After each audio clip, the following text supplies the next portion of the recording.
Kapan Ketek waktu tau yang namanya nih. tepat untuk deploy cash? Kapan ya, Frank? Deploy What cash do you ke think? apa dulu nih? Kalau ke call stock sih, Invest aku market, masih invest market. market secara whole gitu ya. Mm-mm. Em, Sebenarnya sih when you uh, have to risk on lagi itu ketika Fed uh, pivot sih, ketika Fed going easing lagi, going pivot lagi, there's a perfect time buat uh, uh, as you risk. Then again, kalau dari market expect-nya mesti di second half 2023 ya, tapi kayaknya ini bakal diundur sih, bakal ke first half 2024. There is the time to risk on. Emang lama sih, kalau ketika QT itu emang mesti sabar-sabar gitu ya, mesti jangan buru-buru untuk try to catch the falling knife gitu ya. You must wait lah sampai the tide is on. Ketika Fed pumping money lagi, itu baru perfect timing buat risk on sih. It make sense sih. Ya. Sebenarnya kalau aku jawaban idealnya gini sih mungkin. Tergantung Pak Fenaldi seberapa banyak eh, posisi cash Anda gitu kan. Kalau Udah banyak semakin cashnya nih, besar, banyak ya Pak Fenaldi. kalau banyak ya gradual aja karena kita nggak pernah tahu bottomnya market di berapa gitu kan. Tapi memang benar ekspektasinya atau ekspektasi inflasi ini mungkin mungkin sekarang itu orang pada memperkirakan katakanlah di first quarter tahun depan gitu kali ya secara growth year on year-nya. Eh, dan apa ya, ibaratnya kadang ada orang balik lagi ke stylenya beda-beda, ada orang yang berpikiran oh lebih baik terlambat daripada babak belur gitu kan. Tapi Iya. ada juga orang yang suka merasa tertantang untuk selalu mencoba mentangkap bottomnya kapan gitu. Nah itu biasanya kalau pelurunya gede banget ya monggo itu bisa average down lah intinya. Karena kita nggak pernah tahu kapan bottomnya. Entah, makin lama Kalau Pak makin Fenaldi rame. pelurunya banyak lah. Semua pihak sepertinya sepakat, nah ini ada pertanyaan lagi. Semua pihak sepertinya sepakat 2023 akan resesi, tapi bukan market crash. Itu kejadian Black Swan. Hmm. Apakah apakah isu resesi ini sudah fully priced in dan 2023 malam akan stabil dari yang diperkirakan? Hmm. What do you think, Frank? Kalau I think sih soal recession ya, kalau dari pengalaman aku selama ini, there is no such thing as fully priced in. There is always something that can surprise you gitu. Kalau ketika downturn ya, same thing with ketika bullish gitu ya, makanya kenapa apa namanya there is such thing kayak quarterly blowout, um, earnings Hmm. beat, there is such thing kayak gitu, kayak ketika lagi bullish-bullishnya market biasa selalu underestimate bullishness-nya, jadi selalu deliver above, dan kebalikannya juga always happen ketika bear gitu ya, you expect uh, going down-nya sekian, tapi ternyata there is always more gitu. There is what I always see sih, tapi nggak berarti right at this moment ya, bisa aja emang sekarang udah fully priced in, like inflation is over gitu. We don't know, tapi what I see sih mestinya it's not over yet sih, mestinya apa namanya there is still a lot of risk sekarang di sistem. Ya, ini I think the tricky part sebenarnya dari makro untuk menjawab semuanya itu sebenarnya menebak inflasi sih. Ya. Karena the Fed sendiri policy rate-nya itu mereka itu sekarang itu dia nggak mau pakai gaya Volcker gitu ya. Maksudnya gaya Volcker itu ibaratnya kayak dulu aku pernah ngomong di IG Live saya sebelumnya waktu itu sama yang ada Ko Bernard sama Olivia. Kalau gayanya Volcker, inflasi di sini dia mau di sini ahead gitu ya ibaratnya. Jadi di pop di stop. Hmm. Kalau gayanya yang sekarang inflasi di sini dia ngekor aja, Iya. ngekor. Di sini ngekor aja terus, ngekor terus gitu. Jadi ya nge-flip flop aja. Jadi ini segini dia ngikut, ini segini dia ngikut, ini segini dia ngikut, gitu terus kan. Ini yang bahayanya dari sini adalah menyebabkan volatility-nya prolong dan bisa lama. Iya, Maksudnya Frankie itu jadinya bener ya, akan bisa ada surprise-surprise yang uh, tak terduga gitu. Karena ya kayak tadi ibaratnya saya kasih asumsi yang paling gampang gini ya teman-teman. Kayak tadi ada asumsi analogi yang gampang. Ini lagi ada pipa bocor nih teman-teman ya. Pipa bocor ngerembes, ngerembes gitu ya. Terus nggak dibenerin nih pipanya. Pipanya tuh nggak dibenerin, cuma ditambal, terus tiba-tiba bocor lagi di sini, yang kita baru nggak nyadar gitu. Orang rumah nggak ngerti gitu, hanya yang mesti benerin kan orang tukang nih. Orang rumah ngeliatnya, oh hmm. nggak apa-apa deh ditambal. Tapi ngerembes pelan-pelan loh, kok basah ya? Nah, kayak gitu loh analoginya. Gitu. Ya. Makin makin lama makin kenceng, dia makin ya makin kenceng gitu. Itu yang resiko utamanya. Hmm. Eh, ini tadi ada tanya lagi. US election ada kemungkinan US stop gunakan cadangan petroleum. Oh ini yang tadi juga aku kelewat ada SPR. Ya. Sorry ya kelewat tadi. Jadi ada yang Hmm. terkait dengan pertanyaan dengan SPR. Hmm. Uh, setelah November US election ada kemungkinan US stop gunakan cadangan petroleumnya enggak dan harga oil mulai naik. Menurut Ya. lo gimana? Interesting nih. Apa namanya? Again kita bukan expert di politik teman-teman ya. Tapi I have a view on this nih. Apa namanya on USSPR. Jadi brief introduction sedikit ya bagi teman-teman yang nggak tahu SPR itu. SPR itu Strategic Petroleum Reserve.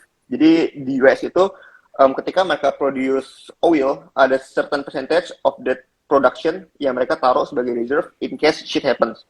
Jadi kalau misalnya ada war, ada apa kekurangan oil gitu, jadi mereka bisa pakai reserve itu biar energinya tetap secure. Nah, lately karena harga gasoline yang naik gila-gilaan di US itu Biden mengeluarkan semua nggak semua sih, pokoknya a very huge sum dari strategic petroleum reserve itu ke market supaya harga gasoline-nya turun. Nah ini aku lihat sih sebagai salah satu um, um, desperate act ya bagi Biden to win the election ya. Jadi itu ini kayaknya juga menjawab buat pertanyaan yang election November ntar ya. Jadi November ntar itu ada namanya midterm election teman-teman. Jadi ini pemilu untuk anggota DPR yang ada di US. Dan sekarang Demokrat itu is losing at a very huge margin pada dasarnya. Jadi Republikan yang sekarang yang mendapat a lot of popularity. Jadi kalau berdasarkan survei terakhir, most likely Republikan yang bakal winning DPR-nya di US. Nah, jadi sekarang itu what I see, Biden is doing everything it takes stage supaya bisa win the midterm election. Salah satunya caranya adalah dia ngebuang banyak reserve minyak mereka ke market supaya harga gasoline turun, supaya inflasi turun, supaya masyarakat US lihat, wah di zaman Biden inflasi bisa ketem nih, jadi saya pilih Biden lagi lah, pilih Republikan lagi, pilih Demokrat lagi lah. Kira seperti itu yang dia mau lakukan. Nah, sebagai perbandingan teman-teman ya, tahun 1985 total cadangan reserve SPR di US itu kira-kira 450 juta barel yang Kita ada di barrel. US. Ya, sekarang itu sama juga teman-teman. Jadi bayangkan dari tahun 1985 dia reserve banyak-banyak, sekarang turun gila-gilaan teman-teman. Balik ke tahun level 85. Jadi udah berapa banyak barel minyak yang dikeluarin Biden ya supaya bisa timing di inflation. Tapi sekarang kalau teman-teman perhatikan ya, harga gasoline di US despite SPR yang udah dikeluarkan segitu banyak tetap naik teman-teman. Jadi ini cukup menarik nih lawan-lawanan Biden dengan market gitu. Biden mau harga gasoline turun, tapi ternyata nggak segampang itu harga gasoline balik kicking up lagi teman-teman. Jadi ini yang bakal membuat dinamika midterm election nanti di US cukup menarik sih buat bulan November ntar. Nggak tahu itu view aku sih, dari Pak Herman ada view juga kan nih barangkali nih. Ya, nah aku give some insight aja, udah hampir sejam. Aku wrap up aja Ya. nanti. Terakhir itu aku dapat edit some research yang mungkin saya bisa share ke teman-teman as insight. Jadi yang menarik ini ya, OPEC itu kan sekarang itu lagi mau cut production by 2 juta barel karena mencoba untuk Hmm. melawan Biden. Karena kesel mungkin Bidennya coba diguyur terus sama Biden kan supaya harga minyak turun.